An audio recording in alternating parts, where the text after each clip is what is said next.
I don't even really know how to start this one. I don't even know what to say.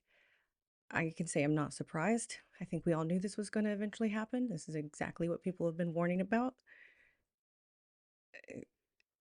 An American citizen was, I don't even know how to censor myself correctly so YouTube doesn't flag it.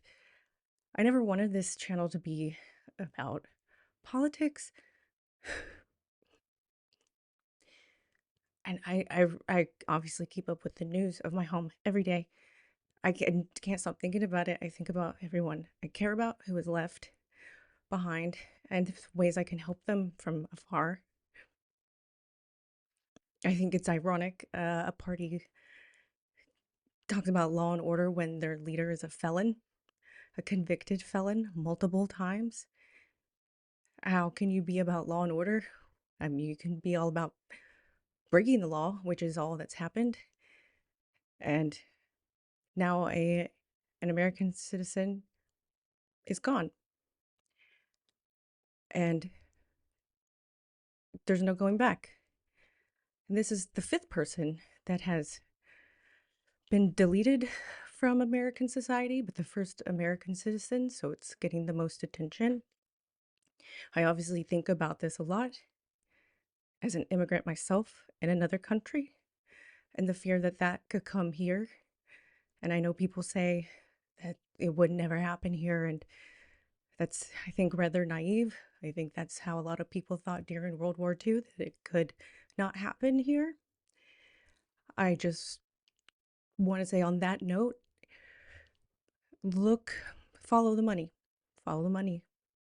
Steve Bannon, look who he works with. Look what he said. Look who he's connected to over here. The goal is disorder, distraction. That is how his speeches go. That you flood the system with so much so that no one can pay attention to exactly what's going on. So when you change the structures of everyday life for people, it's too late by the time they notice because everything is on fire. And that's exactly what's going on. Only 75%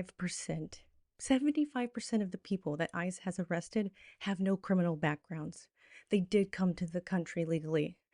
And let's not pretend why their countries are destabilized. Because America destabilized their countries to begin with, then does all these speeches how it's the greatest country on the world, and then wonders why people want to go there. It's not, it's far from the greatest. If you see the annexations that America's done around the world, that's exactly what it's done to its own people and always had. That's why they don't have health care. That's why we don't have access to education. All the things I've talked to you about on this channel exist in America for its people. In no way does it help its people. Its people are just workhouse children in a Victorian time to do manual labor and whatever labor at the lowest cost. And they keep you hungry. They keep you one paycheck from homelessness, no matter how much you make. And they make sure that if you ever lose your job, you lose your health care. So that Americans can't go do a full walkout strike the way that other countries do. They knew this. They knew this when they engineered it this way, and to make sure that people didn't have the option. They keep them in fear. I don't know what's going to happen after this, but I just felt like I had to talk about it.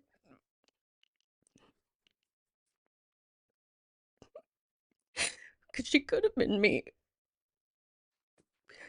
She's a 37-year-old woman.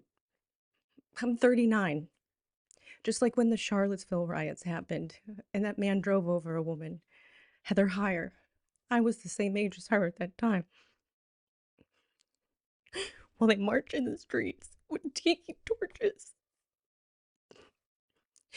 Whatever you thought America was, whatever you saw in the movies, it's not that.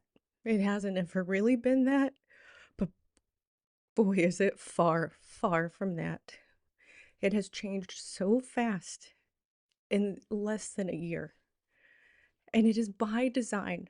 Nothing will come from this. Nothing will change. We're already seeing the government label this woman as a domestic terrorist within an hour of the incident with no evidence. Nothing. If you look at what they've done to the CDC, they just removed childhood vaccination recommendations for meningitis, for hepatitis. They changed the food pyramid. Everything is just propaganda from America now. And bad. It's bad. And before you say this is distinctly an American problem and they voted this way, I'd like to point out the fact that my mother-in-law is English and she loves Trump. I've met people here that love Trump, people in mainland Europe that love Trump. This is a cult that has infected the world with hate. I don't know. I don't have any answers. I wish I did. I would give them to you. I would use them if I had them. But I just couldn't let this situation happen and not talk about it because it has made me sick. It made me really sick. I couldn't sleep last night. I can't imagine how she has a child. And the child's father passed away in 2023, so they literally left a child an orphan. I just hope this stops. And it won't be because the American government makes it stop. They won't stop it. They're going to use this as a reason to just up the violence, increase everything, make everything somehow. It can get worse, and they're going to make it worse. I'm not putting the video in this. I don't want to show you that. It's all over the internet, multiple places, multiple angles. You can watch it and make your own opinion on what you think, but I don't think anyone agrees lethal force is an applicable situation. And the thing that no one is mentioning, or very few people I've seen mention, are the actual powers that ICE has, because they are not a regular police force. They do not have the same rights to stop you, to detain you, that a regular police force has. They can only stop you if they believe you have an undocumented immigrant. They can only detain you if they think you have an undocumented immigrant in your possession. So everything from top to bottom was illegal about what just happened. Also, to become an ICE officer used to take weeks of training. That's not a lot. Now it's days. And they're giving people a $50,000 sign-in bonus to become an ICE agent. They are excusing their past criminal records. They are excusing drug charges and student loan forgiveness that they won't give to anybody. They'll give to you if you sign up to be an ICE agent. Think about that.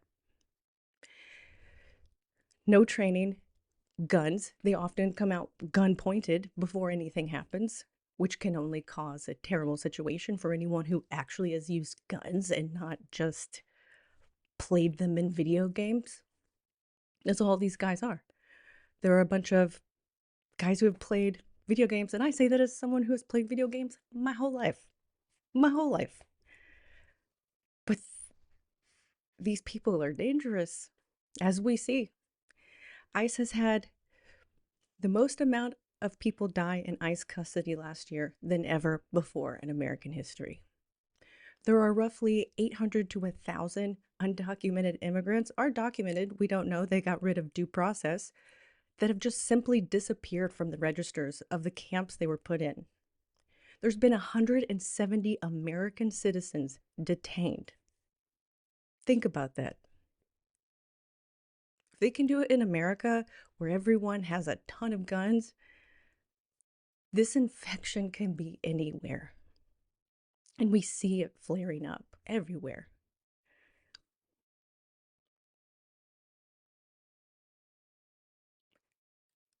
I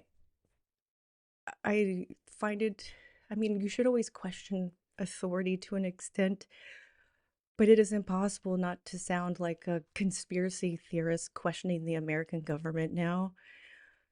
But I think that's the point of it. I think that was the whole point of all the conspiracies during COVID, was so that when it really happened, it would just make everyone sound like they were crazy for pointing it out. That's all.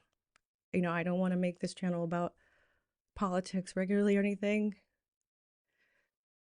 but all of these subjects that I've discussed are weaved in together that got us to this moment.